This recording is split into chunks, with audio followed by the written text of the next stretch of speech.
बहुत समय पहले की बात है। उत्तर भारत के एक छोटे से गांव में एक किसान रहता था। नाम था बीरू।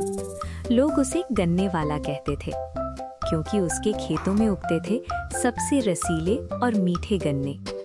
ओहो, कितने मीठे गन्ने होंगे। अभी जाके बीरू चाचा से मांगता हूँ। चाचा, चाचा, मुझे एक गन्ना दो ना।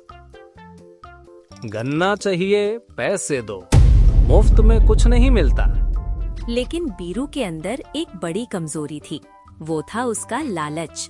वो कभी किसी को मुफ्त में गन्ना नहीं देता था, ना रिश्तेदारों को, ना पड़ोसियों को, यहाँ तक कि गरीबों को भी नहीं। एक दिन गांव की बूढ़ी अम्मा आती है, कमजोर शरीर, कांपते हुए हाथ। बेटा, एक गन्ना दे दो, रस निकाल कर पी लूंगी। अरे अम्मा, मेरे गन्ने मुफ्त नहीं बंटते, मजदूरी करो और खरीदो। अम्मा चुपचाप चली गई, पर उसकी आंखों में से एक आंसू छूट गया। उसी रात बीरू को एक सपना आया। सपने में एक वृद्ध साधु प्रकट हुए। तुम्हारा लालच, प्रकृति कभी किसी का अन्याय नहीं समझती। प्रकृति से जो जीना है वो एक दिन वापस ले लिया जाए। मैं मेहनत करता हूँ, छीनता कुछ नहीं।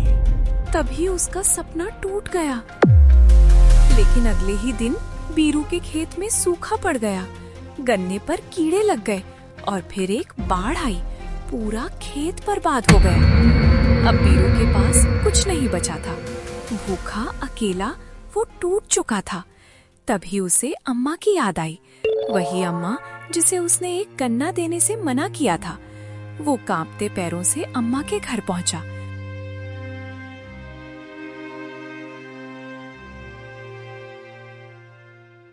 अम्मा, ओ अम्मा, दरवाजा खोलना जरा अम्मा। क्या हुआ बेटा? अम्मा, मुझे माफ कर दो। मैंने बहुत बुरा किया, मैंने बहुत बड़ी गलती कर दी। बेटा, जिसने अपनी गलती मानी वो भगवान का प्यारा बन जाता है। भगवान भी उसे माफ कर देते हैं। अम्मा ने अपने पास से थोड़ी सी गुड़ दी उसे। बीरू ने वो गुड़ खाया और पहली बार जाना कि सच्चा स्वाद बांटने में ही होता है। समय बीता। बीरू ने फिर से खेत जोते। गांव वालों ने उसकी मदद की, क्योंकि अब वो बदल चुका था।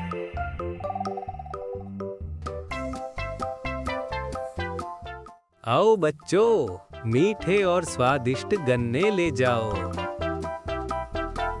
अब बीरू हर साल मंदिर में गन्ने का दान करता, बच्चों को खीर खिलाता, गरीबों को रस पिलाता।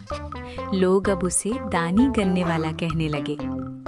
तो बच्चों, इस कहानी से हमें क्या सीख मिलती है? लालच हमेशा बर्बादी लाता है और सच्चा सुख सिर्फ और सिर्फ बांटने में है। अगर आपको ये कहानी पसंद आई हो तो जरूर लाइक और सब्सक्राइब करें। और हाँ, कभी किसी से एक मीठा गन्ना बांटना मत भूलिएगा।